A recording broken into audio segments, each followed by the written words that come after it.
السلام علی رسولہ محمد خاتم النبیین و امام المتقین و قائد الغر المحجلین وعلی آلہ و اصحابہ اجمعین اما بعد۔ سب سے پہلے تو ایک بات میں نے پچھلے درس میں یہ بات عرض کی تھی کہ ہمیں ایک کوشش یہ کرنی چاہیے کہ سیرت کی چند اہم چیزیں، شخصیات کے نام یہ ہمیں یاد ہوں اور اپنے بچوں کو یاد کروائیں، اور اس کے لیے مختلف طریقے اختیار کیے جا سکتے ہیں۔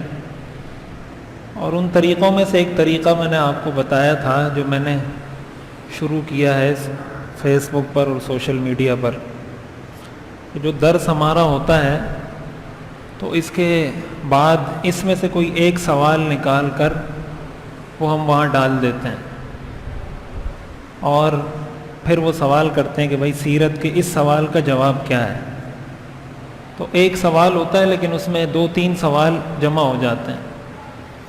تو پچھلے درس میں میں نے یہ سوال اس میں ڈالا تھا کہ بیعت عقبہ اولیٰ میں کتنے صحابہ شریک ہوئے تھے، یہ سوال میں نے ڈالا تھا۔ پہلی بیعت میں کتنے صحابہ شریک ہوئے تھے، تو میں نے وہاں 2 آپشن دیے ہوئے تھے، ایک 6 صحابہ، دوسرا تھا 9 صحابہ۔ تو آپ حضرات کو کیا یاد ہے کتنے صحابہ شریک ہوئے تھے؟ 6 صحابہ شریک ہوئے تھے۔ پھر میں نے وہاں یہ لکھا تھا کہ وہ بیعت کن چیزوں پر کی تھی، نہیں معذرت،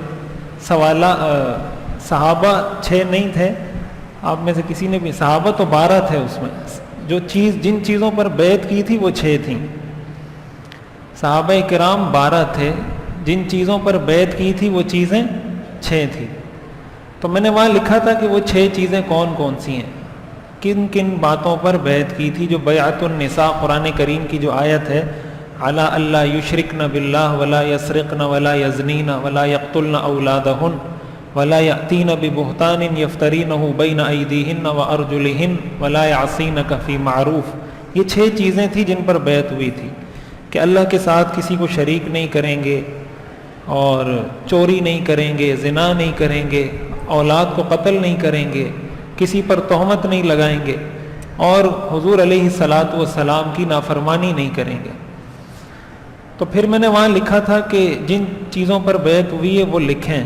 تو یہ جو پہلا سوال تھا کہ کتنی چیزوں پر بیعت لی گئی، 6 یا 9، تو اس میں تقریباً کوئی 250 لوگوں نے جوابات دیے تھے، جن میں سے 84% لوگوں نے صحیح جواب دیا تھا اور 16% لوگوں نے غلط جواب دیا تھا، یعنی 84% نے لکھا تھا کہ 6 چیزیں تھیں اور 16% نے لکھا تھا کہ 9 چیزیں تھیں۔ پھر اس میں ایک سوال یہ بھی تھا کہ وہ نام لکھیں بھی، وہ کام لکھے بھی، کن کن کاموں پر بیعت ہوئی تھی۔ تو وہ 11 لوگ تھے جنہوں نے نام لکھے تھے ان کاموں کے۔ تو میں نے ان کو کہا تھا کہ میں آپ کے یہ نام اناؤنس بھی کروں گا، مقصد اس کا یہ ہے کہ حوصلہ افزائی ہو اور اس طرح کے کاموں میں ہم آگے بڑھیں۔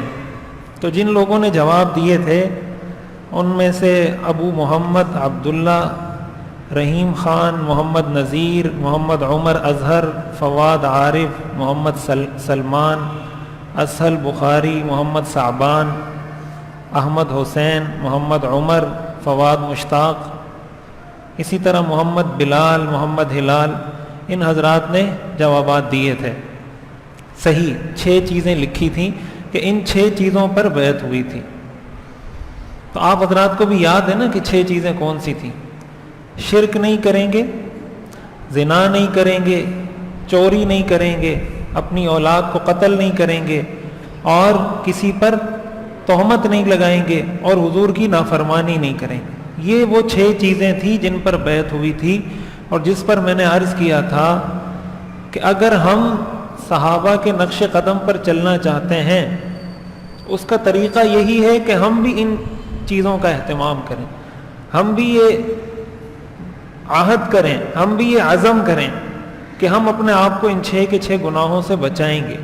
یہ 6 کے 6 گناہ یہ کبیرہ گناہ ہیں، شرک بھی کبیرہ گناہ ہے، زنا، چوری، کسی پر تہمت لگانا، اولاد کو قتل کرنا، رسول اللہ صلی اللہ علیہ وسلم کے حکموں کی مخالفت کرنا، یہ سارے کبیرہ گناہ ہیں۔ تو ان سارے گناہوں سے اپنے آپ کو بچانا، یہ در حقیقت اس پہلی بیعت کا درس ہے۔ اس پہلی بیعت سے ہمیں یہ درس حاصل ہوتا ہے کہ ہم بھی یہ عزم کریں، یہ ارادہ کریں کہ ان چیزوں سے اپنے آپ کو بچائیں گے۔ اور اگر غور کیا جائے تو ایک بات ہمیں یہ معلوم ہوتی ہے کہ ان ساری چیزوں کا تعلق ہماری معاشرت کے ساتھ ہے۔ اکثر چیزوں کا، شرک کا تعلق تو عقیدے کے ساتھ ہے کہ شرک نہیں کریں گے، لیکن اس کے بعد زنا نہیں کریں گے، چوری نہیں کریں گے، قتل نہیں کریں گے، کسی پر تہمت نہیں لگائیں گے۔ یہ چاروں کے چاروں حقوق العباد ہیں، بندوں کے حق ہیں، اور یہ وہ چیزیں ہیں جن کی وجہ سے معاشرے میں امن اور سکون آتا ہے۔ جس معاشرے میں زنا نہیں ہوتا، جس معاشرے میں چوری نہیں ہوتی، جس معاشرے میں قتل نہیں ہوتا، جس معاشرے میں کسی پر تہمت نہیں لگائی جاتی، اس معاشرے میں خود ہی امن آ جاتا ہے۔ یہ امن لانے کا قرآنی فارمولہ ہے، امن لانے کا نبوی فارمولہ ہے۔ چوری، میں نے عرض کیا تھا، چوری کا مفہوم بہت وسیع ہے، چاہے کاموں میں چوری ہو، وقت میں چوری ہو، پیسے کی چوری ہو، کسی بھی چیز میں چوری۔ ان چیزوں سے اپنے آپ کو بچائیں، ہمارا سسٹم خود ہی ٹھیک ہو جائے گا۔ کرپشن، وہ بھی چوری کی ایک قسم ہے، مال میں خیانت، اجتماعی مال کے اندر اس کو ہڑپ کر لینا، اس کو اپنے لیے رکھ لینا۔ جس طرح ہمارے جو ممبران ہوتے ہیں قومی اسمبلی کے، صوبائی اسمبلی کے ناظمین ہوتے ہیں، تو جتنا ان کو، یا ٹھیکیدار ہوتے ہیں، یہ بڑے بڑے جو سرکاری ٹھیکے لیتے ہیں، تو جتنا ان کو پیسہ ملتا ہے ان میں سے کچھ خرچ کرتے ہیں، کچھ اپنے پاس رکھ لیتے ہیں۔ کبھی ایسا ہوتا ہے کہ آدھے سے زیادہ اپنے پاس رکھ لیتے ہیں اور کچھ تھوڑا بہت دکھانے کے لیے خرچ کر دیتے ہیں۔ اسی کو چوری کہا جاتا ہے۔ کوئی چوری کے کوئی سینج نہیں ہوتے، اسی کام کو چوری کہا جاتا ہے، اور ایسے آدمی کو ہی چور کہتے ہیں۔ چور کبھی ایسا ہوتا ہے جو لوگوں کی نظروں میں آ جاتا ہے، کچھ چور ایسے ہوتے ہیں جو مہذب چور ہوتے ہیں، جیسے بہنوں کا میراث میں حق دبانے والا چور وہ بھی ہوتا ہے، لیکن مہذب چور ہوتا ہے۔ باہر نکلتا ہے تو لوگ کہتے ہیں بھئی بڑا نیک آدمی ہے، مولوی صاحب ہے، مفتی صاحب ہے، قاری صاحب ہے، حقیقت میں وہ چور ہوتا ہے، اس لیے کہ بہن کا میراث میں حق دبا کر بیٹھا ہوا ہے، لیکن مہذب چور ہے۔ چور وہ بھی ہے جب بہن کا حق نہیں دے رہا، بیٹی کا حق نہیں دے رہا، تو اس کو اور کیا کہیں گے؟ یہ تو چور سے بھی اعلیٰ درجے کی ایک قسم ہے، غصب، کسی کا حق زبردستی دبانا، یہ تو چوری سے بھی بڑا گناہ ہے۔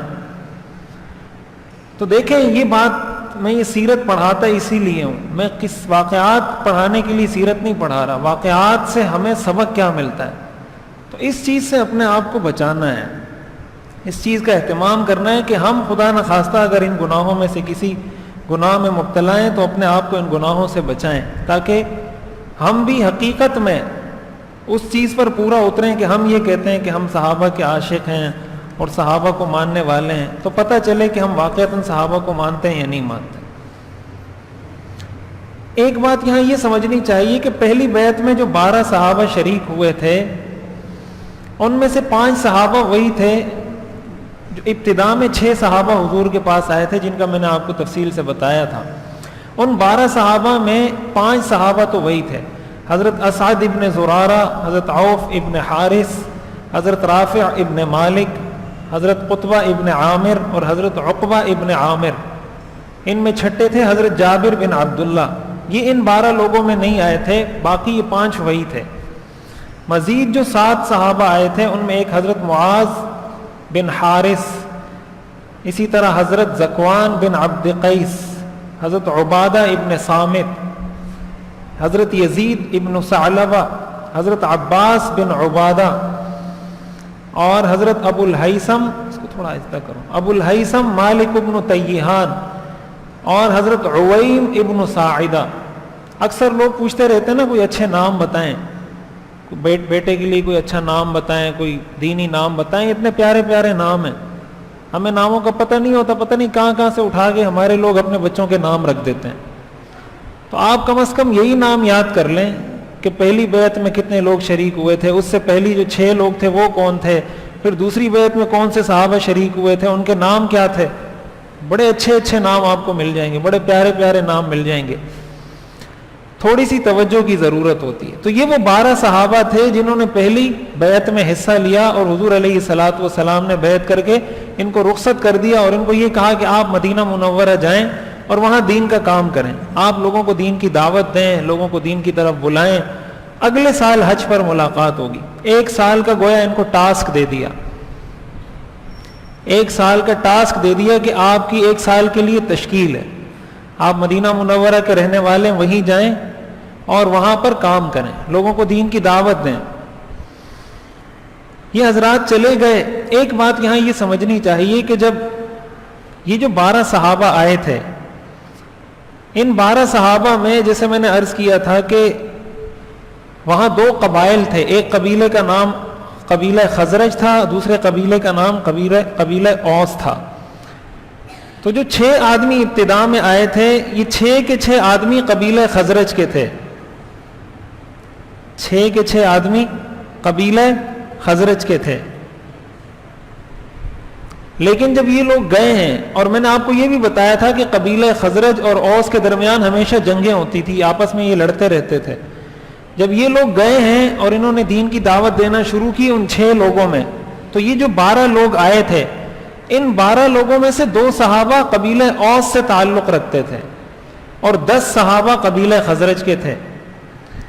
یعنی اسلام کی وجہ سے ان کی دعوت پر ان کے جو جانی دشمن تھے، جن کی ہمیشہ آپس میں جنگیں ہوتی تھی، 1 سال کے اندر اندر دین کی برکت سے، ایمان کی برکت سے، اسلام کی برکت سے یہ آپس میں اتنے قریب ہو گئے، آپس میں اتنے شیر و شکر ہو گئے کہ وہ ان کی دعوت پر مدینہ منورہ سے مکہ مکرمہ حضور کے پاس آ گئے اور اپنا مذہب تبدیل کر لیا. وہ جو ایک دوسرے کے خون کے پیاسے تھے، قرآن کریم میں آتا ہے وَأَلَّفَ بَيْنَ قُلُوبِهِمْ لَوْ أَنفَقْتَ مَا فِي الْأَرْضِ جَمِيعًا مَا أَلَّفْتَ بَيْنَ قُلُوبِهِمْ وَلَكِنَّ اللَّهَ أَلَّفَ بَيْنَهُمْ، کہ ہم نے ان کے دلوں میں محبت ڈالی. اللہ فرماتے ہیں لَوْ أَنفَقْتَ مَا فِي الْأَرْضِ جَمِيعًا، اگر تم دنیا کا سارا مال خرچ کر دیتے، مَا أَلَّفْتَ بَيْنَ قُلُوبِهِمْ، آپ ان کے دلوں میں محبت پیدا نہیں کر سکتے تھے. وَلَكِنَّ اللَّهَ أَلَّفَ بَيْنَهُمْ، لیکن اللہ نے محبت پیدا کی ہے. تو اللہ تعالیٰ نے دین میں یہ برکت رکھی ہے. دین کی برکت سے لوگ جڑتے ہیں، دین کی برکت سے لوگ قریب آتے ہیں. جہاں سے دین رخصت ہوتا ہے وہاں نفرتیں پیدا ہوتی ہیں. جہاں دین ہوتا ہے بشرطے کہ دین ہو، دین کا نام نہ ہو. ایک ہے دین داری کا دعویٰ اور ایک ہے دین. دینداری کا دعویٰ الگ چیز ہے، حقیقت میں دیندار ہونا الگ چیز ہے. اگر کوئی شخص واقعتاً دیندار ہے، دیندار ہونے کا مدعی نہیں ہے، دیندار ہے، تو وہاں پر نفرتیں ختم ہو جاتی ہیں، محبتیں خود پیدا ہوتی ہیں. یہ اس بات کی سب سے بڑی دلیل ہے کہ قبیلہ اوس کے 2 صحابہ یہ قبیلہ خزرج کے لوگوں کی دعوت پر حضور کے پاس آ گئے. حضرت ابو الہیثم ابن تیہان اور حضرت عویم ابن ساعدہ، یہ دونوں صحابہ قبیلہ اوس سے تعلق رکھتے تھے. تو ایک بات اس سے ہمیں یہ بھی سمجھ میں آتی ہے، اس کو بھی سمجھنا چاہیے اور ذہن میں بٹھانا چاہیے. قرآن کریم میں آتا ہے نا کہ جب آپ کسی کو معاف کرتے ہیں فَإِذَا الَّذِي بَيْنَكَ وَبَيْنَهُ عَدَاوَةٌ كَأَنَّهُ وَلِيٌّ حَمِيمٌ، تمہارا پکا دشمن تمہارا جگری دوست بن جاتا ہے، اس لیے کہ دین پر عمل کر کے آپ نے اس کو معاف کیا. تو دین میں اللہ نے یہ برکت رکھی ہے. دینداری نہیں ہوگی تو زندگیوں میں سکون، اطمینان، محبتیں کبھی گھروں میں پیدا نہیں ہو سکتی معاشرے میں. ایک بات دوسری یہاں یہ سمجھنی چاہیے کہ جب یہ بیعت ہو گئی اور یہ وہاں چلے گئے اور مسلمان بھی ہو گئے، اور اس کے بعد حضور علیہ الصلوۃ والسلام کے لیے رستہ کھل گیا مدینہ منورہ جانے کا، ہجرت کرنے کا.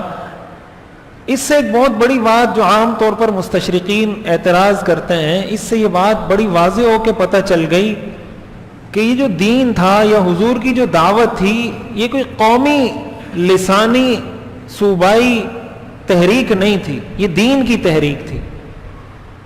یہ اس لیے نہیں تھی یہ تحریک کہ مکہ والوں کو یا قریش والوں کو سرداری مل جائے اور قریش والے عرب پر سردار بن جائیں، قریش والے بادشاہ بن جائیں، باقی سارے لوگ ان کے غلام بن جائیں، ان کے نیچے آ جائیں۔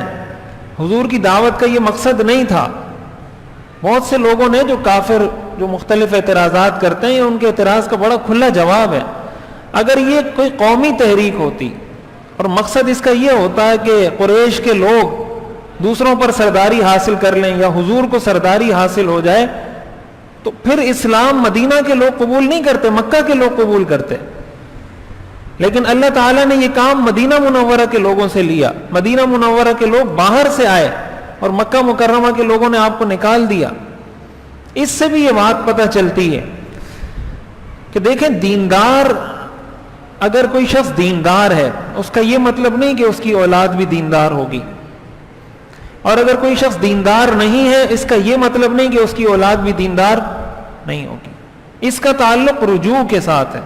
آپ کا اللہ کی طرف رجوع کتنا ہے، آپ کا دین کے ساتھ تعلق کتنا ہے، آپ کے دل میں دین، اہل دین، علم اور اہل علم کی قدر کتنی ہے۔ اگر قدر نہیں ہے، اہل دین کی قدر نہیں ہے، اہل علم کی قدر نہیں ہے، دینداروں کی قدر نہیں ہے، ایسے لوگوں سے اللہ تعالیٰ دین چھین لیتا ہے۔ مکہ کے لوگوں نے قدر نہیں کی نا، حضور کو تو اللہ نے مکہ میں پیدا کیا تھا، مدینہ میں تو پیدا نہیں کیا تھا۔ لیکن آج حضور علیہ الصلوۃ والسلام کا روضہ اطہر مکہ مکرمہ میں نہیں ہے، مدینہ منورہ میں۔ اللہ نے تو حضور کو مکہ میں پیدا کیا تھا، مدینہ منورہ میں پیدا نہیں کیا تھا۔ حضور کا روضہ جو مدینہ میں ہے، یہ آج بھی ہمیں اس بات کی یاد دلاتا ہے کہ اگر قدر نہیں کرو گے دین کی، دین کے کام کی، اہل علم کی قدر نہیں کرو گے، تو اللہ تعالیٰ قرآن کریم میں فرماتے ہیں میں تمہاری جگہ دوسری قوم کو کھڑا کر دوں گا، ثم لا یکونوا امثالکم، پھر وہ تمہاری طرح ناقدرے نہیں ہوں گے۔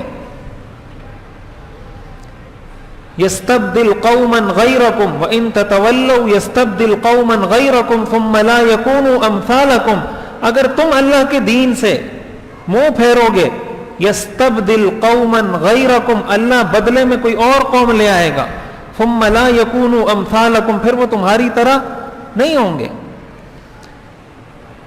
اس سے ایک فارمولہ،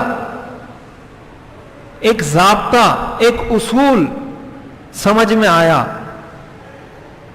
کس چیز کے لیے؟ اس بات کے لیے کہ اگر کوئی شخص یہ چاہتا ہے کہ دین مجھ سے میری نسل میں منتقل ہو، دینداری، یہ ایمان جو اللہ نے ہمیں دیا ہے، یہ ایمان مجھ سے میری نسلوں میں منتقل ہو، اس کا فارمولہ یہ ہے کہ آپ نے ان لوگوں کی قدر کرنی ہوگی جو دین کا کام کرتے ہیں۔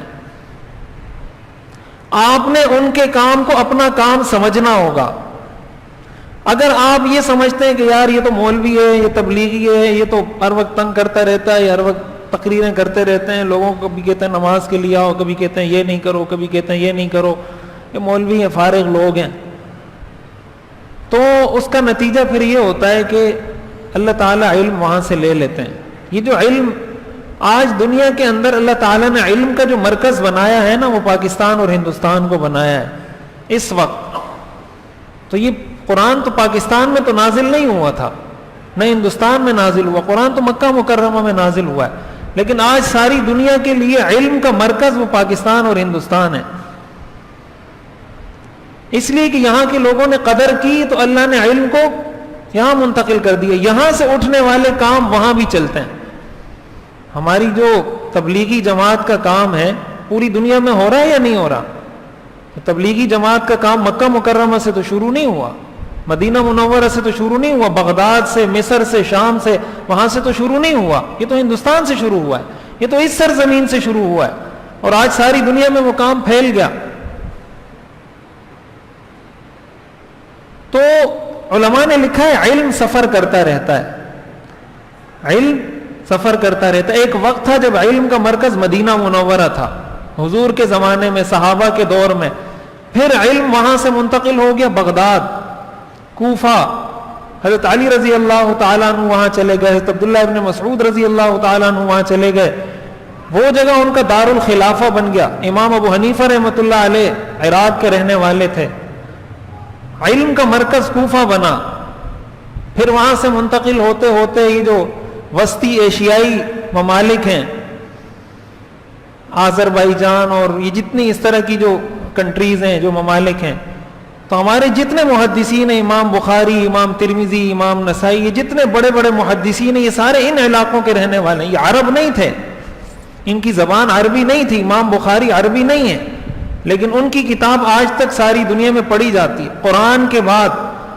علماء کا اس پر اتفاق ہے، قرآن کے بعد سب سے صحیح کتاب صحیح بخاری ہے. اصح الکتب بعد کتاب اللہ، اس کا اعزاز حاصل ہے اس کو. اللہ کے کلام کے بعد، قرآن کے بعد صحیح ترین کتاب مسلمانوں کے نزدیک وہ صحیح بخاری ہے. تو امام بخاری عربی نہیں تھے، امام بخاری عجمی تھے. اسی طرح امام ترمذی، امام مسلم، امام نسائی، یہ سارے کوئی بھی ان میں سے عرب نہیں ہے. وہاں سے علم منتقل ہو گیا ان وسطی ایشیائی ممالک کی طرف. انہوں نے دین کا کام کیا، دین کے کام کو سنبھالا، آگے بڑھایا. آہستہ آہستہ آہستہ آہستہ وہاں ناقدری شروع ہوئی تو علم وہاں سے بھی منتقل ہو گیا.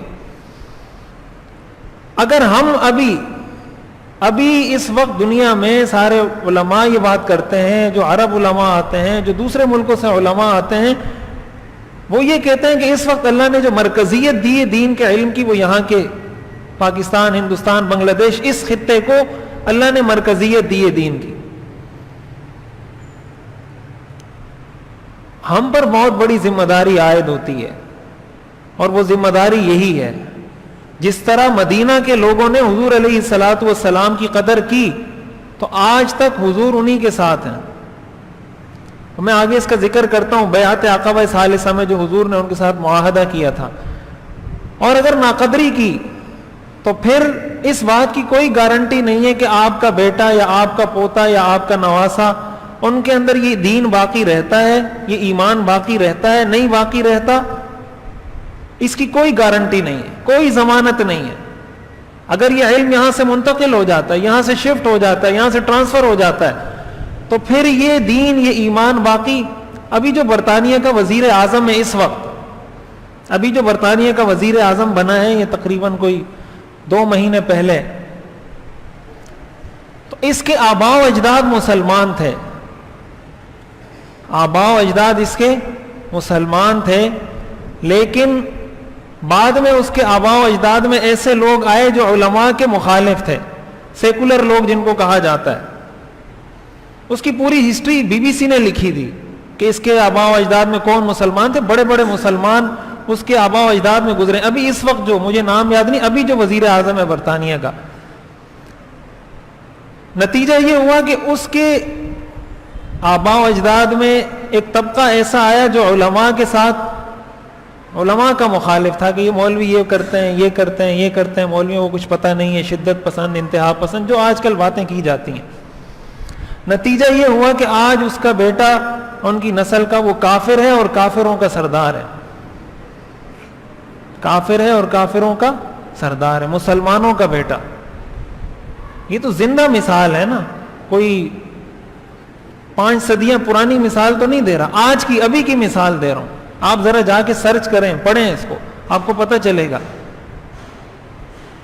تو یہ تاریخی حقائق ہیں، تاریخ اپنے آپ کو دہراتی ہے. جب بھی کوئی ایسا کرے گا ایسا ہوگا. دنیا دار الاسباب ہے، اللہ کا ایک قانون ہے، اللہ دنیا کو اسباب کے تحت چلاتے ہیں. ایسا نہیں ہے کہ لوگ دھتکارتے رہیں، ناقدری کرتے رہیں اور اللہ تعالیٰ دیتا رہے دیتا رہے. ناشکری کی سب سے بڑی سزا یہ ہوتی ہے اللہ تعالیٰ نعمت چھین لیتا ہے. اس چیز کا بڑا اہتمام کرنا چاہیے. کبھی بھی علماء کے خلاف، دین کے خلاف، دین کا کام کرنے والوں کے خلاف اگر کوئی حوصلہ افزائی نہیں کر سکتا، کوئی ان کے ساتھ کھڑا نہیں ہو سکتا، کوئی ان کے ساتھ تعاون نہیں کر سکتا، کوئی ان کے لیے دعا نہیں کر سکتا، کم از کم منہ کو تو بند رکھے نا، منہ کو تو کنٹرول میں رکھے. یہ تو کم از کم دیکھے کہ میں اپنا وزن کس کے پلڑے میں ڈال رہا ہوں، اللہ کے رحمان کے بندوں کے پلڑے میں ڈال رہا ہوں یا شیطان کے بندوں کے پلڑے میں ڈال رہا ہوں. کم از کم یہ تو دیکھے وہ کہ میرا وزن کدھر جا رہا ہے، میری وجہ سے کن لوگوں کی تعداد میں اضافہ ہو رہا ہے اور کن لوگوں کی تعداد میں کمی ہو رہی ہے. اس چیز کو تو دیکھے. اور یہ بات بھی آپ کو بتا دوں، ہمیں اس چیز کا ڈر نہیں ہے کہ آپ لوگ اگر یہ نہیں کریں گے تو پتہ نہیں مولویوں کو کوئی مشکلات پیدا ہو جائیں گی. مولویوں کو تو مشکلات شروع سے ہیں, حضور علیہ الصلوۃ والسلام کو مشکلات تھیں, یہاں تک کہ اپنا ملک چھوڑنا پڑا. تو علماء تو انبیاء کے وارث ہیں. اس اپنا مطلب نہیں ہے ہمارا مطلب آپ کے نفع کے ساتھ ہے. علماء کے ساتھ تو دنیا جہان کے لوگ دشمنی کرتے آئے ہیں, کرتے رہیں گے.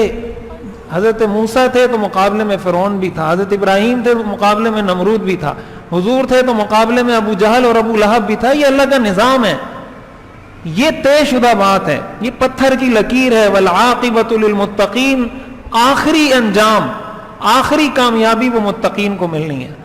اگر کوئی اپنا وزن دوسرے پلڑے میں ڈالتا ہے تو وہ یہ ذہن میں نہ لائے, اس غلط فہمی میں نہ رہے کہ میں کوئی دین کو نقصان پہنچا دوں گا.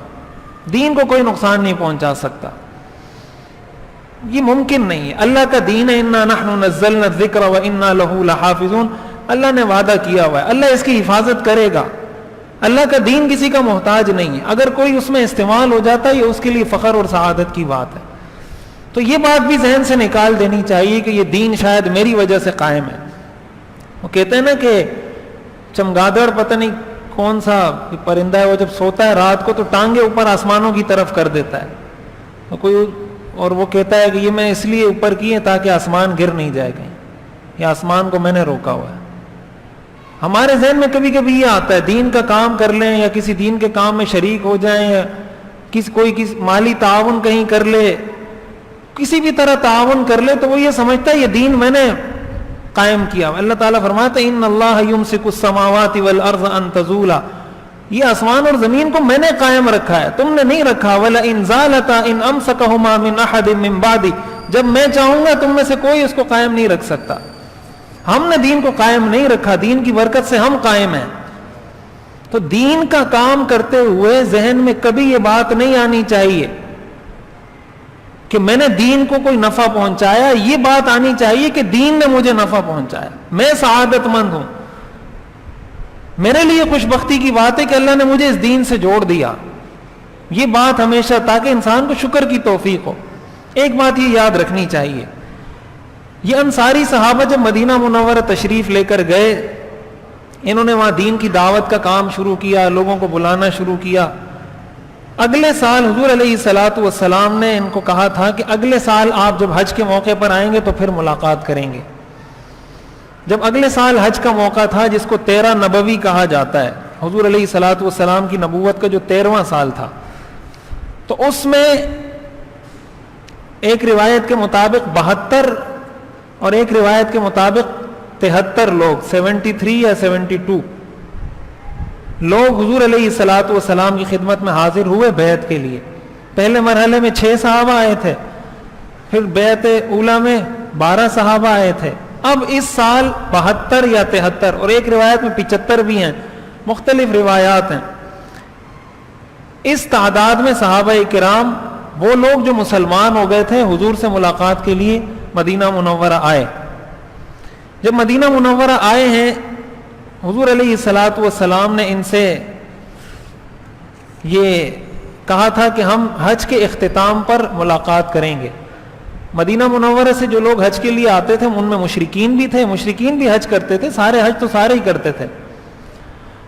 تو لیکن کچھ ایسے تھے جو مسلمان ہو گئے تھے, کچھ ایسے تھے جو مسلمان نہیں ہوئے تھے.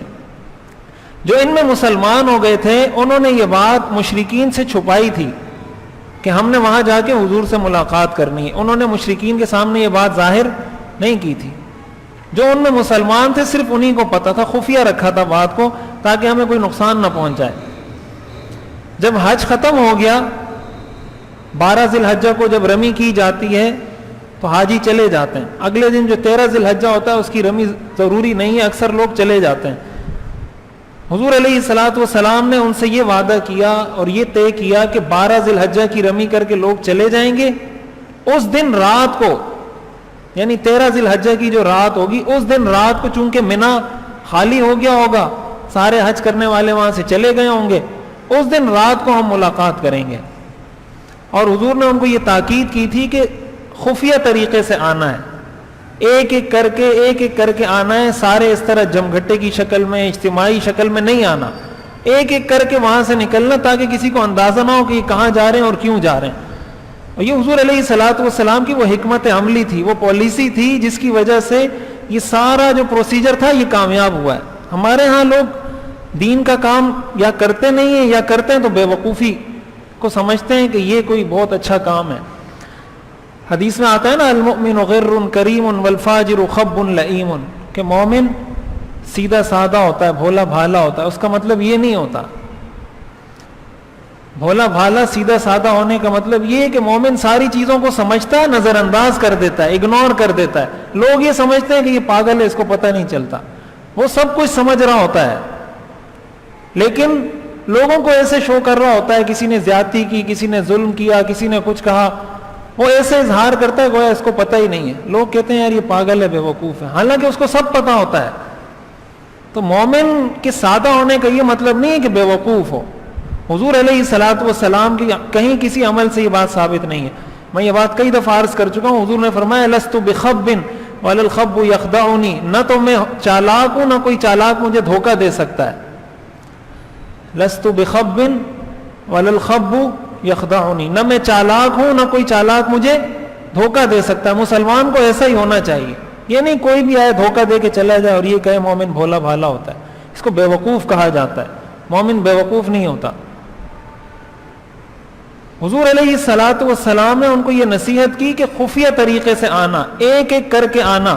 ایک تو آپ نے وقت ایسا طے کیا کہ منی پورا خالی ہو جائے گا، کوئی ہوگا نہیں وہاں پر، ایک تو اس لحاظ سے محفوظ رہیں گے، دوسرا اس لحاظ سے محفوظ رہیں گے کہ آپ نے کہا ایک ایک کر کے آنا، تیسرا آپ نے جو وقت طے کیا وہ رات کا آخری پہر، آپ نے فرمایا جب رات کا 1/3 حصہ گزر جائے، رات کو اگر 3 حصوں میں تقسیم کریں، اس کا 1/3 حصہ گزر جائے، لوگ سو جائیں گے، اس کے بعد آنا ہے، تاکہ جس نے سونا ہے جس نے آرام کرنا ہے وہ سو جائیں، اس کے بعد جس نے آنا ہے وہ آئے۔ یہ 3، اس کو آپ یہ کہتے ہیں سیکورٹی لیئرز تھیں حضور کی، 3 تہیں آپ نے لگائی سیکورٹی کے لیے، حفاظت کے لیے۔ ایک تہ کیا لگائی کہ وقت ایسا طے کیا جب سارے لوگ منی سے چلے جائیں۔ دوسری سیکورٹی تہ آپ نے یہ لگائی کہ آپ نے کہا کوئی بھی اجتماعی شکل میں نہیں آئے گا، الگ الگ آئے گا۔ تیسری سیکورٹی لیئر آپ نے یہ قائم کی کہ آپ نے فرمایا رات کا 1/3 حصہ گزرنے کے بعد آنا، اس سے پہلے نہیں آنا۔ اس سے یہ بات پتہ چلتی ہے کہ اسباب کے اختیار کرنے کی اسلام میں کتنی اہمیت ہے، اور حضور نے کس طریقے سے اسباب کو اختیار کیا۔ بعض لوگ یہ سمجھتے ہیں کہ ہم نیک ہیں یا نماز پڑھتے ہیں یا صدقہ یا زکوٰۃ دیتے ہیں تو اب دنیا کا نظام ہماری مرضی سے چلے گا، اب ہمیں اسباب کی ضرورت نہیں ہے۔ یہ بالکل غلط نظریہ ہے۔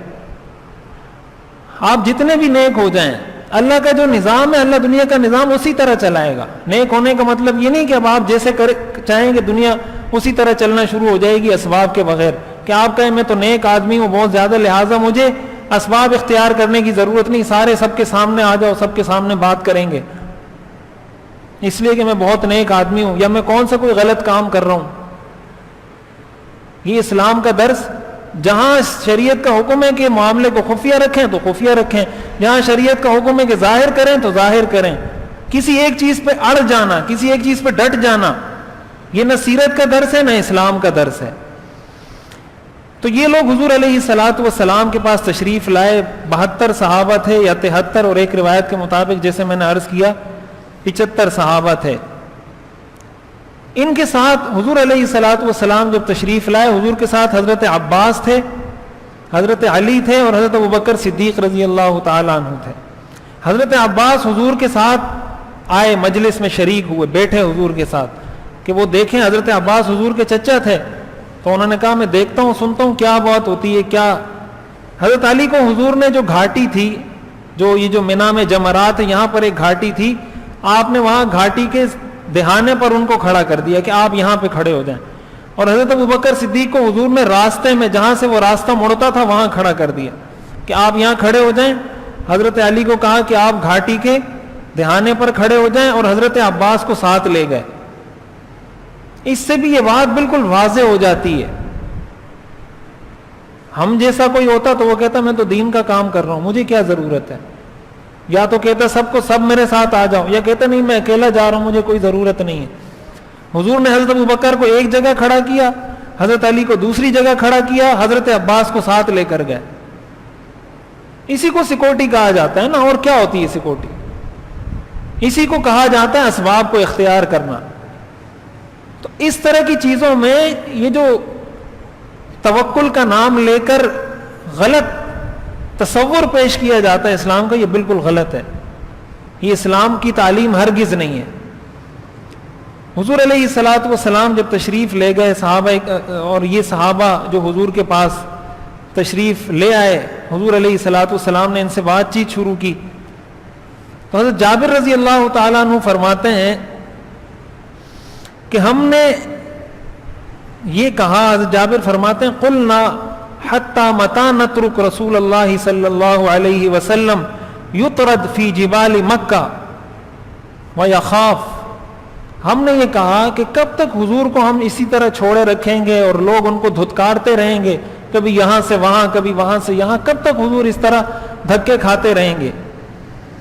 ہم نے فیصلہ کیا فرحل منا 70 رجلا حتى قدموا علیہ. تو ہم میں سے 70 سے زیادہ لوگ حج کے موقع پر گئے, وہاں جمع ہوئے.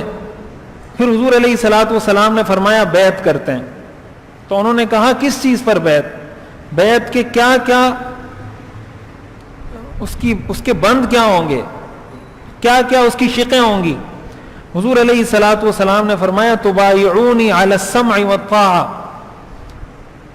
تم میرے ہاتھ پر بیعت کرو گے. السمع والطاعہ یہ شریعت کی اصطلاح ہے.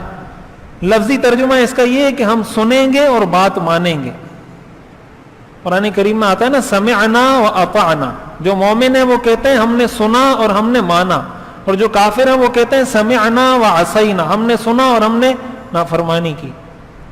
مومن کا کام ہوتا ہے سمعنا واطعنا, سنا اور اطاعت کی. حضور نے فرمایا پہلی چیز یہ ہے علی السمع والطاعہ, کہ میری بات سنو گے اور اس پر عمل کرو گے. اس بات کا میرے ہاتھ پہ وعدہ کرو گے, بیعت کرو گے. دوسرا حضور نے فرمایا فی النشاط والکسل, یہ کام اس وقت بھی کرنا ہوگا جب تم چست ہوگے, یہ کام اس وقت بھی کرنا ہوگا جب سستی چھائی ہوئی ہوگی. یعنی ہر حال میں یہ بات کا وعدہ کرو کہ ہم خوشی میں, غمی میں, مالداری میں, غربت میں, اچھے حالات میں, برے حالات میں, ہر حال میں آپ کی اتباع کریں گے. یہ بیعت کرو میرے ہاتھ پر. اسی طرح والنفقۃ فی العسر والیسر, اس بات کی بیعت کرو کہ تنگ دستی کی حالت میں بھی خرچ کرو گے اور مالداری کی حالت میں بھی اللہ کی راہ میں خرچ کرو گے. اس بات کا آپ نے عہد لیا ان سے. النفقہ فی العسر وفی الیسر, مالداری کی حالت ہوگی تب بھی خرچ کرو گے, غربت کی حالت ہوگی تب بھی اللہ کی راہ میں خرچ کرو گے. تیسری چیز وعلی الامر بالمعروف والنہی عن المنکر, اس بات پہ بیعت کرو کہ امر بالمعروف کرو گے اور نہی عن المنکر کرو گے. یعنی لوگوں کو دین کی طرف بلاؤ گے, لوگوں کو دین کی دعوت دو گے, اچھے کاموں کا حکم دو گے, برے کاموں سے ان کو روکو گے. اسی طرح چوتھے نمبر پر وَأَن تَقُولُوا فِي اللَّهِ لَا تَخَافُونَ فِي اللَّهِ لَوْمَةَ لَائِمٍ, کہ دین کی بات جو حق بات ہوگی, جو سچ بات ہوگی, وہ کھل کر کرو گے. اللہ کے دین کے معاملے میں کسی ملامت کرنے والے کی ملامت کی پرواہ نہیں کرو گے. اس بات کا وعدہ کرو. لا تخافون فی اللہ لومۃ لائم, کسی ملامت کرنے والے کی ملامت سے خوف نہیں کھاؤ گے. جہاں دین کی حق بات, سچ بات کرنے کا موقع ہوگا بات کرو گے. یہ نہیں کہو گے کہ یار لوگ بولیں گے یہ تو مولوی ہو گیا, اس نے تو داڑھی رکھ لی, یہ تو صوفی صاحب بن گیا, یہ تو حاجی صاحب بن گیا. اس زمانے میں کہتے تھے یہ صابی ہو گیا, ہمارے زمانے میں کہتے ہیں مولوی ہو گیا. اس زمانے میں کوئی مسلمان ہوتا تھا تو کہتے تھے قد صبا, یعنی یہ بے دین ہو گیا, اپنا دین اس نے چھوڑ دیا. آج کے دور میں کوئی دین کی طرف آتے ہیں تو کہتے ہیں مولوی ہو گیا. بات وہی ہے, الفاظ تبدیل ہیں. عباراتنا شتیٰ وحسنک واحد, عبارات مختلف ہیں اور تیرا حسن ایک ہی ہے. یہ عربی کا ایک شعر ہے, عباراتنا شتیٰ وحسنک واحد. کوئی تیرے حسن کی تعریف ان الفاظ میں کرتا ہے, کوئی ان الفاظ میں کرتا ہے, کوئی ان الفاظ میں کرتا ہے. تو کوئی دینداری کا تانا ان الفاظ میں دیتا ہے, کوئی دینداری کا تانا ان الفاظ میں دیتا ہے, کوئی دینداری کا تانا ان الفاظ میں دیتا ہے. تو حضور نے فرمایا اس بات کا وعدہ کرو لا تخافون فی اللہ لومۃ لائم، کسی ملامت کرنے والے کی ملامت سے ڈرو گے نہیں. اسی طرح حضور نے فرمایا چوتھی بات ان تنصرونی، تم میری مدد کرو گے، فتمنعونی اذا قدمت علیکم، لہذا تم میری حفاظت کرو گے جب میں تمہارے پاس آؤں گا، یعنی میری سیکورٹی کی ساری ذمہ داری تم پر ہوگی. آج کل کے دور کی اصطلاح میں میری ساری سیکورٹی کی ذمہ داری تمہارے پاس ہوگی، تم میرا دفاع کرو گے، مجھے لوگوں کی تکلیف سے بچاؤ گے، اگر کوئی مجھے نقصان پہنچانا چاہے گا تم بیچ میں کھڑے ہوگے.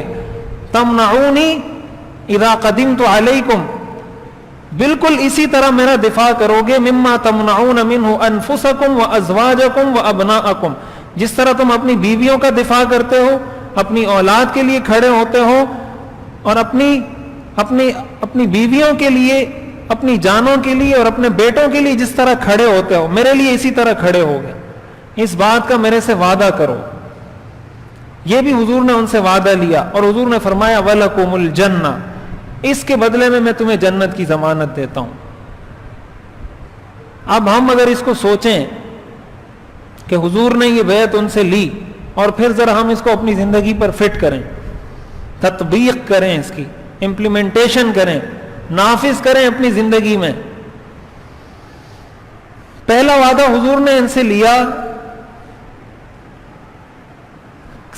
السمع والطاعہ فی النشاط والکسل، ہر حال میں میری بات ماننی ہے، ہر حال میں میری بات ماننی ہے. ہم اگر صحابہ کے پیروکار ہیں، ہم اگر حضور کے پیروکار ہیں، لقد کان لکم فی رسول اللہ اسوۃ حسنہ کو مانتے ہیں، یہ مانتے ہیں کہ حضور کی سیرت میں ہمارے لیے پوری ایک آئیڈیل لائف ہے، ایک رول ماڈل ہے حضور کی شخصیت. واقعتاً زبانی جمع خرچ کی بات نہیں کر رہا، زبان سے عاشق رسول ہونے کے نعرے لگانا بہت آسان ہے، بہت آسان کام ہے. کیا جاتا ہے زبان سے نعرے لگانے میں؟ 5 سیکنڈ ہی لگتے ہیں نا کہ میں عاشق رسول ہوں، کتنی دیر لگتی ہے. اصل تو یہ کہ اطاعت آدمی کتنی کرتا ہے. تعصی الالہ وانت تظہر حبہ ھذا لعمری فی الانام بدیع لو کان حبک صادقا لاطعتہ ان المحب لمن یحب مطیع. وہ شاعر کہتا ہے حیرت کی بات ہے، محبت کا دعویٰ بھی کرتے ہو پھر نافرمانی بھی کرتے ہو. تعصی الالہ وانت تظہر حبہ، اظہار محبت کا کرتے ہو اور کرتے ہو نافرمانی. ھذا لعمری فی الانام بدیع، وہ کہتا ہے اللہ کی قسم میں نے دنیا میں ایسی کوئی انوکھی بات نہیں دیکھی، اس سے انوکھی بات دنیا میں نہیں دیکھی کہ محبت کا دعویٰ اور نافرمانی، محبت کا دعویٰ اور نافرمانی. لو کان حبک صادقا لاطعتہ، اگر تیری محبت سچی ہوتی تو ان کی اطاعت کرتا. اس لیے ان المحب لمن یحب مطیع، محبت کرنے والا اپنے محبوب کا فرما بردار ہوتا ہے. ایسے کیسے ہو سکتا ہے کہ آپ محبت کا دعویٰ بھی کریں پھر محبوب کوئی مطالبہ کرے آپ اس کو مانیں نہیں؟ یہ تو محبت نہیں ہے، یہ دعویٰ محبت ہے. ہم اپنی زندگی میں یہ طے کریں.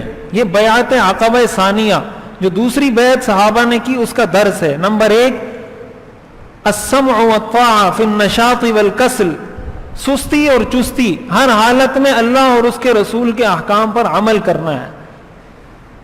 ہر حال میں، کوئی خوش ہو کوئی ناراض ہو، اس میں میرا فائدہ ہو نظر آ رہا ہو مجھے نقصان نظر آ رہا ہو، اللہ اور اس کے رسول کی فرما برداری کرنی ہے. نمبر 2 النفق فی العسر والیسر، اللہ کی راہ میں خرچ کرنا ہے، اللہ کی راہ میں خرچ کرنا ہے دونوں حالتوں میں، تنگ دستی کی حالت میں بھی اور مالداری کی حالت میں بھی. ہمارے ہاں کچھ لوگوں نے ٹھیکہ لے رکھا ہے پیسہ خرچ کرنے کا، کچھ لوگوں نے ٹھیکہ لے رکھا ہے نمازیں پڑھنے کا. ہمارے ہاں تقسیم کیا ہوا ہے لوگوں نے. کچھ لوگ کہتے ہیں یار ہم خرچ کرتے ہیں، نماز پڑھیں نہیں پڑھیں کوئی مسئلہ نہیں ہے. کچھ لوگ یہ کہتے ہیں یار ہم نمازیں پڑھ رہے ہیں، خرچ تو اور لوگ کرنے والے بہت ہیں، ہم نمازیں پڑھ رہے ہیں یہ بہت ہے. یہ ٹھیکیداری سسٹم اسلام میں نہیں ہے. خرچ کرنے کا حکم سب کو ہے، نماز کا حکم سب کو ہے. نماز بھی سب نے پڑھنی ہے، خرچ بھی سب نے کرنا ہے۔ یہ الگ بات ہے کہ مالدار اگر 1 لاکھ خرچ کر سکتا ہے 10 لاکھ میں سے، تو آپ 10 روپے میں سے 1 روپیہ خرچ کریں، اللہ کی نظر میں دونوں برابر ہیں۔ 10 لاکھ میں سے 1 لاکھ خرچ کرنے والا اور 10 روپے میں سے 1 روپے خرچ کرنے والا اللہ کی نظر میں برابر ہیں۔ اللہ کو تھوڑی یہ پیسہ پہنچتا ہے کہ اللہ کو آپ پیسے دیں گے تو معاذ اللہ مالدار ہو جائے گا، اللہ کے پاس بینک بیلنس زیادہ ہو جائے گا۔ وہ تو ہم انسانوں کو ہی دیتے ہیں، اللہ کو تھوڑی دیتے ہیں۔ لن ینال اللہ لحومها ولا دماؤها، اللہ فرماتے ہیں مجھے تمہارا گوشت اور خون تھوڑی پہنچتا ہے جب قربانی کرتے ہو، ولکن ینالہ التقوی منکم، مجھے تو وہ دل کی نیت پہنچتی ہے۔ اللہ کی نظر میں 10 لاکھ میں سے 1 لاکھ دینے والا اور 10 روپے میں سے 1 روپے دینے والا برابر ہے۔ حدیث شریف میں آتے صحابہ نے ایک مرتبہ حضور سے عرض کیا، ذهب اہل الدثور بالاجور، کہ یا اللہ مالدار لوگ تو سارا اجر لے گئے۔ آپ جب کہتے ہیں یہاں خرچ کرنے کی ضرورت ہے، کوئی مالدار صاحب ہی کھڑا ہوتا ہے کہتا ہے میں خرچ کروں گا، سارا اجر تو انہوں نے کما لیا، ہم کیا کریں؟ صاحب حضور نے ان کو بتایا کہ آپ یہ پڑھا کریں تو آپ بھی ان کے برابر ہو جائیں گے۔ پھر ایک وقت ایسا آیا کہ وہ جو ساری دعائیں حضور نے بتائی تھی وہ ان صحابہ کو بھی پتہ چل گئیں جو مالدار تھے، تو وہ خرچ بھی کرتے تھے، وہ دعائیں بھی پڑھتے تھے۔ تو صحابہ نے کہا کہ اب تو وہ دعائیں بھی پڑھتے ہیں اور خرچ بھی کرتے ہیں، وہ تو پھر ہم سے آگے نکل گئے۔ حضور نے فرمایا ذالک فضل اللہ یؤتیہ من یشاء، یہ تو اللہ کا فضل ہے، اللہ نے ان کو دیا ہے۔ لیکن اگر انسان نیت بھی کر لیتا ہے کہ یار میرے پاس اتنا ہوتا تو میں خرچ کرتا، اس کو بھی اللہ تعالیٰ اتنا ہی ثواب عطا کرتے ہیں جتنا خرچ کرنے والے کو عطا کرتے ہیں۔ اس لیے اس چیز کو اپنی زندگی کا حصہ بنانا چاہیے۔ ہمارے اکابر یہ فرماتے ہیں، بڑے یہ فرماتے ہیں کہ اپنی آمدنی کا کچھ حصہ طے کرنا چاہیے، کہ 100 حصہ طے کر لے کہ 100 روپے میں سے 1 روپے میں اللہ کی راہ میں خرچ کروں گا، 10واں حصہ، 20واں حصہ، 30واں حصہ، جتنا وہ سہولت کے ساتھ کر سکتا ہے۔ اس انتظار میں نہ بیٹھے یا اس تصور میں نہ بیٹھے کہ مال خرچ کرنے کا حکم مجھے نہیں ہے، مال خرچ کرنے کا حکم مالدار کو ہے۔ یہ بالکل غلط تصور ہے۔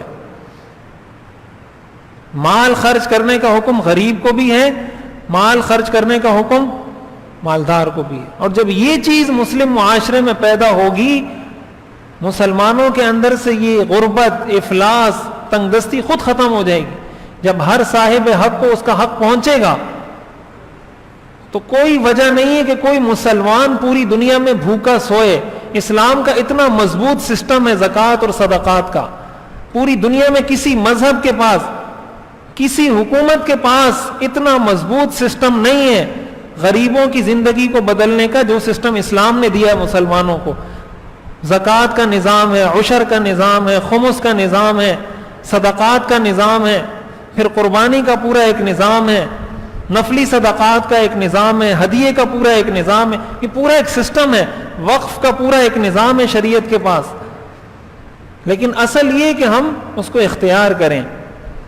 تو دوسرا وعدہ حضور نے لیا النفقۃ فی العسر والیسر، تو ہم بھی یہ بات طے کریں، ہم بھی اس بات کا عزم کریں کہ میں غریب ہوں پھر بھی میں نے خرچ کرنا ہے، میں مالدار ہوں پھر بھی میں نے خرچ کرنا ہے۔ اور خرچ کرتے وقت کبھی کسی پر احسان نہ جتائیں۔ یہ میں نے پہلے عرض کیا، دین پر عمل کرتے وقت اپنے لیے سعادت سمجھیں کہ میری سعادت ہے کہ اللہ میرا مال قبول کر رہا ہے۔ جہاں خرچ کر رہے ہیں ایسا نہیں کہ مسجد میں 100 روپے ڈالے اور اگلے دن امام صاحب کے ساتھ اکڑ کے بات کر رہے ہیں کہ 100 روپے میں نے ڈالے تھے، یا مسجد میں وہ شروع ہو جائے کہ بھائی میں تو یہاں 10,000 روپے مہینے کے دیتا ہوں تو یہاں میری بدماشی چلے گی۔ ایسے پیسے اللہ کو نہیں چاہیے۔ پیسہ دینا ہے اللہ کے لیے دینا ہے، کسی پر احسان کرنے کے لیے نہیں۔ جس دین کے کام میں بھی خرچ کریں، جہاں آپ کو مناسب لگتا ہے، جہاں آپ کا اعتماد ہو، جہاں آپ کو پتا ہو کہ یہاں پیسہ صحیح خرچ ہوتا ہے، مستحق لوگوں تک پہنچتا ہے، وہاں خرچ کریں، احسان کسی پہ نہ کریں۔ قرآن میں آتا ہے لا تبطلوا صدقاتکم بالمن والاذى، اپنے صدقات کو احسان جتلا کر ضائع مت کرو۔ اللہ تعالیٰ قرآن کریم میں فرماتے ہیں قول معروف ومغفرۃ خیر من صدقۃ یتبعها اذى، اچھے طریقے سے بات کر کے ٹال دینا کسی کو کہ یار معاف کر دو، اللہ فرماتے ہیں یہ زیادہ بہتر ہے اس صدقے سے جس صدقے کے بعد اس کو جتلایا جائے. آپ یہ کہہ دیں کہ یار معاف کر دو, یہ بہتر ہے اس صدقے سے کہ صدقہ دے دیا, بعد میں اس کو یہ کہا کہ یار میں اس کو 10 سالوں سے زکوٰۃ دے رہا ہوں, آج یہ میرے سامنے کھڑا ہو گیا, آج یہ میرے سے لڑ رہا ہے, میں نے اس کو پالا ہے, میں نے اس کی پرورش کی ہے, میں نے اس پہ اتنا خرچہ کیا, آج یہ میرے سامنے کھڑا ہو رہا ہے. اس کو کہا جاتا ہے احسان جتلانا. اس سے صدقات باطل ہو جاتے ہیں, ضائع ہو جاتے ہیں, ثواب اس کا ختم ہو جاتا ہے. اس چیز کا عزم کریں کہ ہم نے خرچ کرنا ہے. ہمارے حضرت والا حضرت مفتی رشید احمد صاحب رحمۃ اللہ علیہ, انہوں نے جب وہ حیات تھے انہوں نے یہ سسٹم بنایا تھا مدرسے میں کہ اساتذہ پر اور طلباء پر پابندی لگائی تھی کہ اپنی تنخواہ میں سے اتنا حصہ ضرور صدقہ کرنا ہے. اپنی تنخواہ میں سے باقاعدہ پابند کیا تھا سب اساتذہ کو. مقصد اس کا یہ تھا, فرماتے تھے میں اس لیے کرتا ہوں تاکہ تمہیں عادت ڈل جائے. وہ یہ کہتے تھے مولوی کو لینے کی عادت ہوتی ہے, دینے کی عادت نہیں ہوتی. مولوی یہ سمجھتا ہے کہ یہ دینے کا حکم عام لوگوں کو ہے اور مجھے لینے کا حکم ہے. وہ کہتے تھے میں یہ عادت ڈلوانا چاہتا ہوں کہ تمہاری یہ عادت بنے کہ مولوی خرچ کرے, لے نہیں. انہوں نے پابند کیا تھا, کئی سالوں تک انہوں نے یہ ترتیب بنائی ہوئی تھی کہ صدقہ اپنی تنخواہ میں سے متعین کر کے وہ کہتے تھے میرے پاس جمع کروانا ہے تاکہ مجھے پتہ چلے کون کون اس کی پابندی کر رہا ہے, کون کون نہیں کر رہا. اور خود بھی اس چیز کا بہت اہتمام کرتے تھے. ایک دفعہ ہمارے حضرت استاد صاحب دامت برکاتہم فرماتے ہیں کہ ایک دفعہ حضرت کے پاس کچھ پیسے تھے, تو حضرت نے مجھے کہا کہ یہ پیسے جا کے اس سے سونا خرید کے لاؤ. تو بولا میں گیا, میں سونا خرید کر لے آیا. بڑی تعداد مجھے بھی یاد نہیں ہے کتنا سونا اس کا خریدا, اور پھر مجھے کہا کہ اب یہ جا کے دارالعلوم کراچی میں جمع کروا دو میری طرف سے. تو وہ کہتے ہیں میں نے حضرت سے کہا کہ حضرت آپ کے پاس پیسے تھے تو پیسے جمع کروا دیتے, آپ نے پہلے مجھے بھیجا, کہا سونا خریدیں, میں سونا خرید کے لایا ہوں, تو ابھی آپ یہ کہہ رہے ہیں دارالعلوم میں جمع کروا دیں. تو انہوں نے کہا, حضرت نے فرمایا کہ پیسے تو میں خرچ کرتا ہی رہتا ہوں, وہ تو میری عادت ہے. سونا خرچ کرنا یہ بھی سنت سے ثابت ہے. میں نے کہا زندگی میں ایک دفعہ انسان اس پر بھی عمل کر لے کہ اللہ کی راہ میں سونا خرچ کرے, اس لیے میں نے یہ کیا کہ سونا خرچ کروں. اس طریقے سے ہمارے جو اکابر تھے, ہمارے جو بڑے تھے, اس طریقے سے خرچ کرنے والے تھے. ہم اپنی زندگی میں اس چیز کو لے کر آئیں, دین کے کام میں, بھلائی کے کام میں, غریبوں کے امداد اور تعاون کے کام میں, یتیموں کی امداد کے کام میں, جہاں کوئی استحقاق نظر آئے کہ یہاں یہ پیسہ خرچ ہونا چاہیے, وہاں وہ پیسہ خرچ کرنا چاہیے. یہ اسلام کی تعلیم ہے اور یہ اس بیت کا درس ہے. اس کو اپنی زندگی میں ہر حال میں, اور اپنے بچوں کی تربیت کریں, اپنے بچوں کی تربیت کریں. اپنے بچوں کو کہیں کہ بیٹا اپنی جیب خرچی میں سے آپ 10%, 1%, 2% خرچ کریں. آپ کو اگر مہینے کی 1000 روپے جیب خرچی ملتی ہے, 2000 روپے جیب خرچی ملتی ہے, تو اس میں 1% آپ نے خرچ کرنا ہے, صدقہ دینا ہے. پھر اس سے پوچھیں, اور اگر وہ صدقہ دے رہا ہے آپ اس کو ڈبل اس کا انعام دیں. وہ اگر یہ کہے میں نے آج 10 روپے صدقہ دیا ہے, آپ جیب سے 20 روپے نکال کے دیں کہ یہ 20 روپے میری طرف سے رکھو, تاکہ اس کی عادت بنے. یہ تربیت جو ہے نا, یہ ایک دفعہ کا کام نہیں ہوتا. 30 سال تک بیغم رہتے ہیں, 30 سال بعد بیٹا نافرمان ہوتا ہے تو مفتی صاحب کے پاس آ کے کہتے ہیں تعویذ لکھ کر دے دو, بیٹا نماز نہیں پڑھتا ہے. 30 سال بعد کوئی مفتی صاحب کے پاس جادو کی چھڑی نہیں ہے کہ چھڑی مارے گا وہ نمازی بن جائے گا. یہ ساری زندگی کا کام ہے, ساری زندگی تربیت کریں گے. حضور نے فرمایا اپنے بچوں کو 7 سال کی عمر میں نماز کا حکم دو, 10 سال کے ہو جائیں نہ پڑھیں تو ان کو مارو. مقصد یہ ہے کہ 10 سال تک آپ کا بچہ اتنا ٹرین ہو جانا چاہیے کہ وہ خود نماز پڑھے, خود صدقہ دے, اس کو دین کے سارے ضروری احکام کا پتہ چل چکا ہو. 10 سال کی عمر میں اگر اس کو پتہ نہیں ہے یا وہ فرائض کو چھوڑ رہا ہے, اس کو سزا دیں. اب جب آپ یہ طے کر لیں گے کہ 10 سال تک میں نے اس کی تربیت پوری کر دینی ہے, پھر 30 سال کی عمر میں آپ کو کوئی تعویذ کی ضرورت نہیں پڑے گی. یہ دین کی تعلیم ہے. اپنے بچوں کی تربیت کریں اس بات پر کہ ہم نے خرچ کرنا ہے, اللہ کی راہ میں دینا ہے. یہ دوسری چیز. تیسری چیز, حضور نے جو ان سے وعدہ لیا بیعت کی, امر بالمعروف اور نہی عن المنکر. امر بالمعروف اور نہی عن المنکر، اچھائی کا حکم دینا، برائی سے روکنا. یہ شریعت کا بہت وسیع میدان ہے. امر بالمعروف نہی عن المنکر آپ اپنے گھر میں بھی کرتے ہیں، اپنی بیوی کو بھی کرتے ہیں، بیٹے کو بھی کرتے ہیں، بیٹی کو بھی کرتے ہیں، گھر میں اور رشتہ داروں کو بھی کرتے ہیں. کوئی نماز نہیں پڑھ رہا، اس کو محبت کے ساتھ دین کی دعوت دیں. ایک چیز یہاں یہ بات یاد رکھنی چاہیے کہ دیکھیں ہمارے ہاں بہت سے لوگ جب کسی باہر کے کسی آدمی کو دعوت دیتے ہیں نا تو بڑی نرمی کے ساتھ دعوت دیتے ہیں، اور جب وہی دعوت گھر میں دیں گے تو لڑ کر دیں گے. بہت سے لوگ یہ شکوہ کرتے ہیں، ہمیں تو لوگ بتاتے رہتے ہیں کہ باہر جا کے لوگوں کو دعوت دینے کا انداز کچھ اور ہے، گھر میں دعوت دینے کا انداز کچھ اور ہے. جس نرمی، جس پیار، جس محبت کے ساتھ باہر کے لوگوں کو دعوت دے رہے ہیں، گھر والے اس بات کے زیادہ مستحق ہیں کہ ان کو اس پیار اور اس محبت کے ساتھ دین کی دعوت دی جائے. ان کے ساتھ تو لڑتے جھگڑتے رہتے ہیں، باہر جاتے ہیں تو نرمی سے بات کرتے ہیں. دونوں جگہ رویہ ایک ہونا چاہیے. گھر میں نرمی زیادہ ہونی چاہیے تاکہ آپ کی بات کا اثر ہو. امر بالمعروف نہی عن المنکر، اسی کی ایک صورت یہ تبلیغ کا کام ہے، اور اس کا فائدہ اور اس کے اثرات اور اس کے ثمرات اندھے کو بھی نظر آتے ہیں. یہ کوئی ایسی چیز نہیں ہے جو کسی سے مخفی ہو، کسی کو نظر نہ آتی ہو. خود اس کام سے جڑیں، اپنے بچوں کو اس کام سے جوڑیں. ہمارے ہاں تو ایسے والدین بھی جو کہتے ہیں مولوی صاحب کے پاس نہیں بیٹھنا، کسی تعلیم میں نہیں بیٹھنا.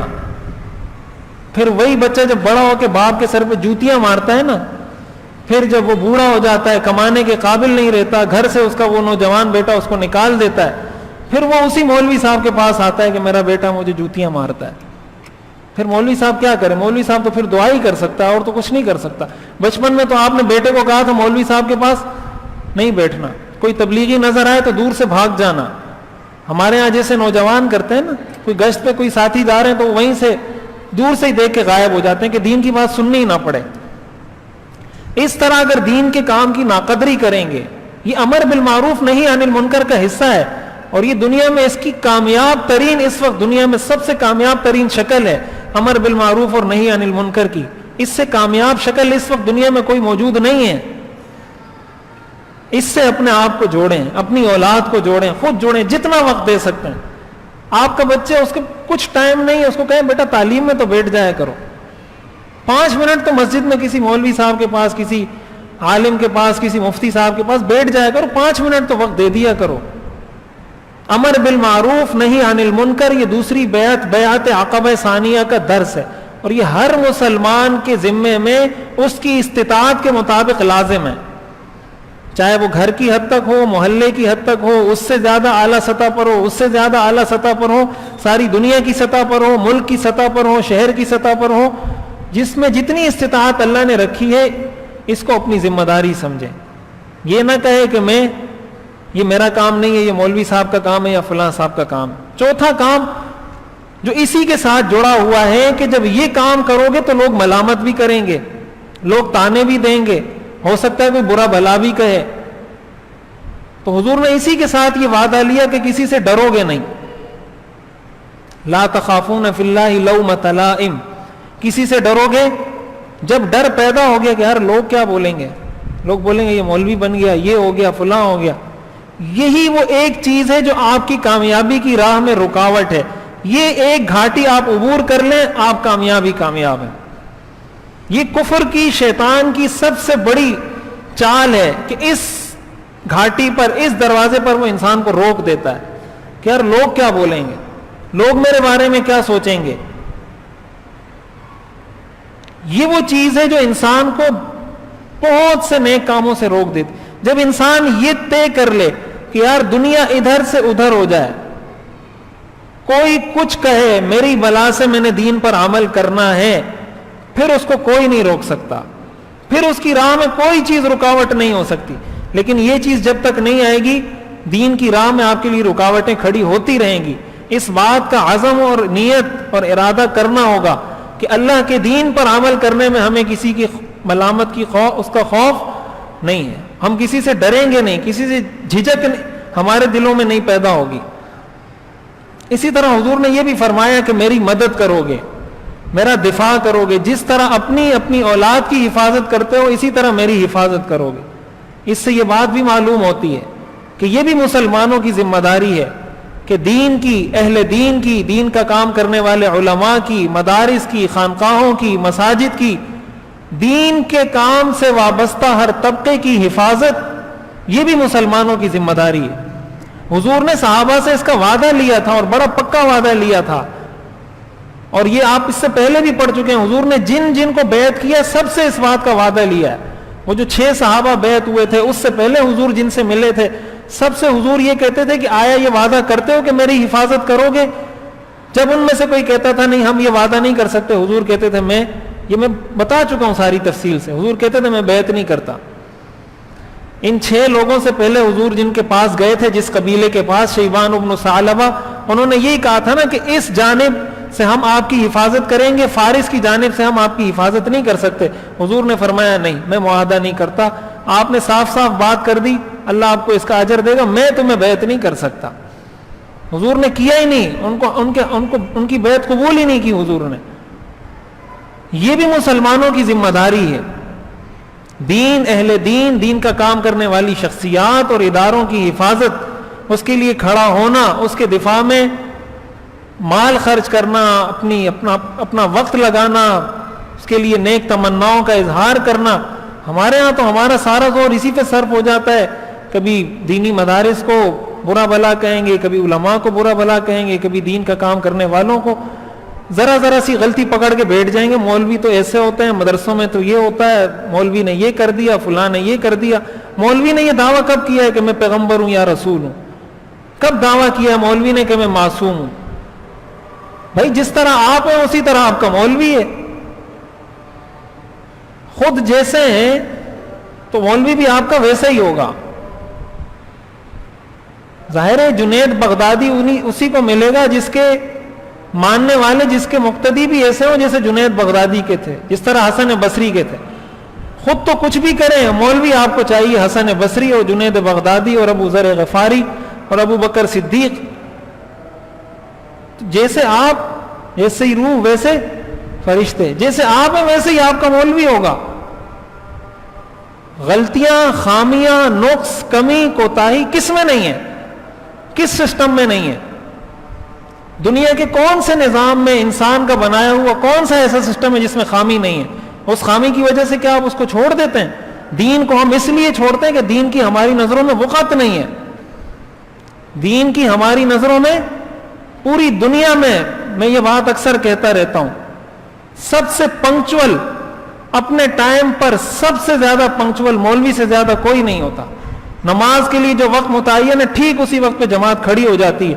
دنیا میں کوئی کام اس طرح وقت پر نہیں ہوتا جس طرح مولوی اپنا کام کرتا ہے۔ اس کی آپ کو دنیا میں مثال نہیں ملے گی، ملے تو مجھے بتائیں۔ اتنا پنکچول آپ کو کوئی نہیں ملے گا اپنے وقت کا پابند، لیکن یہ چیز آپ کے سامنے کوئی ہائی لائٹ نہیں کرے گا۔ ہاں ایک دن مولوی صاحب ہفتے میں دیر سے آ جائے، 1 منٹ دیر ہو جائے، سارے پیچھے موڑ موڑ کے دیکھیں گے، سارے کھڑے ہو جائیں گے، پتہ نہیں قیامت آ گئی ہے، مولوی صاحب 1 منٹ اس کو دیر ہو گئی۔ بھائی مولوی کو تو وقت پر آنا چاہیے، مولوی تو فرشتہ ہے، یہ تو پیغمبر ہے، اس کو تو دیر ہونی نہیں چاہیے۔ مولوی ہو اور اس کو 1 منٹ دیر ہو جائے اس لیے کہ تو ہمارا نوکر ہے، ہمارا غلام ہے، ہماری بیوی ہے، جو ہم بولیں گے ویسے کرے گا۔ یہ مولوی کی ناقدری نہیں ہے، یہ دین کی ناقدری ہے۔ یہ دین کی ناقدری کی وجہ سے یہ ہوتا ہے۔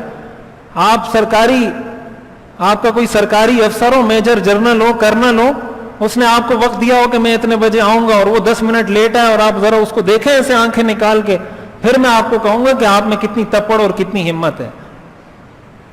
10 منٹ نہیں، وہ 10 دن بھی لیٹ آئے گا نا، آپ اف بھی نہیں کر سکتے، اس لیے کہ آپ کے دل میں اس کی اہمیت ہے، آپ کے دل میں اپنی نوکری کی، اپنی تنخواہ کی، اپنی جاب کی اہمیت ہے، دین کی اہمیت نہیں ہے۔ تو مولوی کو کہتے ہیں مولوی تو یہ کرتے ہیں، یہ کرتے ہیں، یہ کرتے ہیں، نتیجہ یہ ہوتا ہے کہ ہم دین سے دور ہوتے ہیں۔ یہ دین کی ناقدری، دین کی بے حرمتی، دین کو کم نظر سے دیکھنا، اس کا نتیجہ ہوتا ہے کہ انسان پھر اہل دین کو ناقدری کی نگاہ سے دیکھتا ہے۔ مسلمان کی ذمہ داری ہے اس بیعت کی روشنی میں ہوائی باتیں نہیں کر